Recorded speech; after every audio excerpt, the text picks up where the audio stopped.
พ่อแม่พี่น้องประชาชนชาวไทยกันนักเรงเด้พวกท่านทั้งหลายបាទសួស្តីដោយវីដេអូខាងដើមហ្នឹងគឺជាភាសាថៃហើយបន្ទាប់មកសម្រាប់ខ្ញុំគឺស្ដាប់អត់យល់ដោយសារតែខ្ញុំអត់ចេះថៃអញ្ចឹងនៅក្នុង TikTok មាន setting មួយដែលយើងអាច enable បើកវាឲ្យចេញជាភាសាខ្មែរអញ្ចឹងមិនបើកចេញជាភាសាខ្មែរដែលនិយាយជាភាសាខ្មែរទេប៉ុន្តែមានជា subtitle នៅខាងក្រោមជាវីដេអូហ្នឹងជាភាសាខ្មែរវាមិនមានតែ subtitle ទេបានន័យថា title ដែលគេទៅសេជាភាសាខ្មែរហ្នឹងក៏ជាភាសាផ្សេងហ្នឹងក៏ translate ចេញមកជាភាសាខ្មែរដែរណាខ្ញុំបាន search មើលដែរទាក់ទងនឹងយើងឲ្យវីដេអូហ្នឹងនិយាយជាភាសាខ្មែរវិញបានន័យថាវីដេអូជាភាសាបរទេសតែឲ្យចេញជាភាសាខ្មែរមកវិញនៅលើ TikTok តែអត់មានខ្ញុំរកមើលដែរទាក់ទងនឹងភាសាបានន័យថាឲ្យនិយាយភាសាបរទេសហើយចេញជាភាសាខ្មែរយើងស្ដាប់បដ ாய் គឺអត់មានអញ្ចឹងបងប្អូនណាដឹងជួយប្រាប់ខ្ញុំផងខ្ញុំមានតែវិធីមួយទៀតគឺ download វីដេអូចេញពី TikTok ហើយយកទៅដាក់នៅលើ AI ហើយ AI វា translate មកចេញជាភាសាខ្មែរនិយាយជាភាសាខ្មែរបដ ாய் នឹងមានតែបើឲ្យកំពុងតែនិយាយភាសាបរទេសនឹងឲ្យនិយាយជាភាសាខ្មែរវិញអត់មានតែនិយាយជា subtitle អក្សរខ្មែរអញ្ចឹងនៅលើ subtitle ភាសាខ្មែរហ្នឹងយើងអាចមើល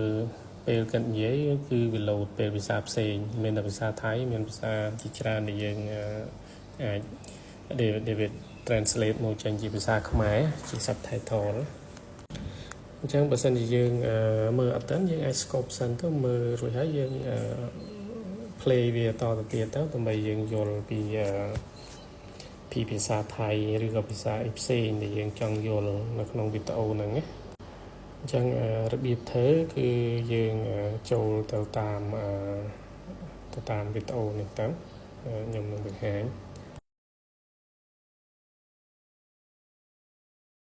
ចឹងដើម្បីបើក setting នឹងបានយើងចូលទៅ profile បន្ទាប់មកយើងចូលទៅកន្លែង 3 បន្ទាប់មកចូលទៅកន្លែង setting and privacy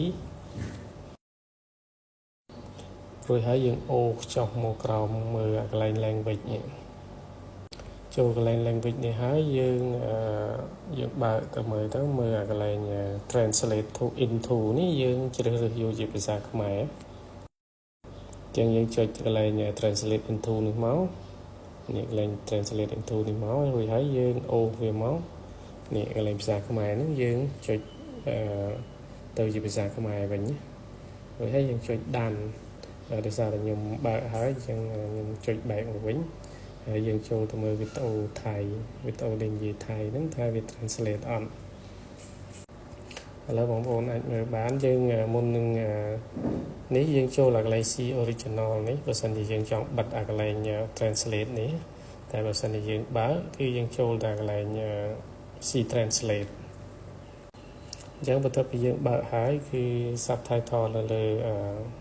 នេះកន្លែង see translate នេះយើងចុចលើ see translate នេះមក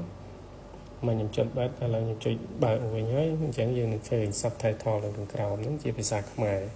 អញ្ចឹងបើសិនជាយើងមើលអត់ទាន់យើង scope ទៅយើង scope មើលទៅឧទាហរណ៍អញ្ចឹងយើង scope មើលទៅមកយើង play វាតទៀតទៅអញ្ចឹងយើងនឹងឃើញ subtitle ជាភាសាខ្មែរនៅខាងក្រោមដែលយើងអាចមើលអានវាបាន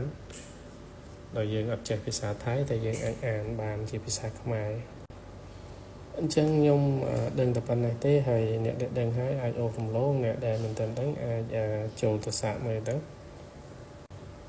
បាទសូមអរគុណសូមជម្រាបលា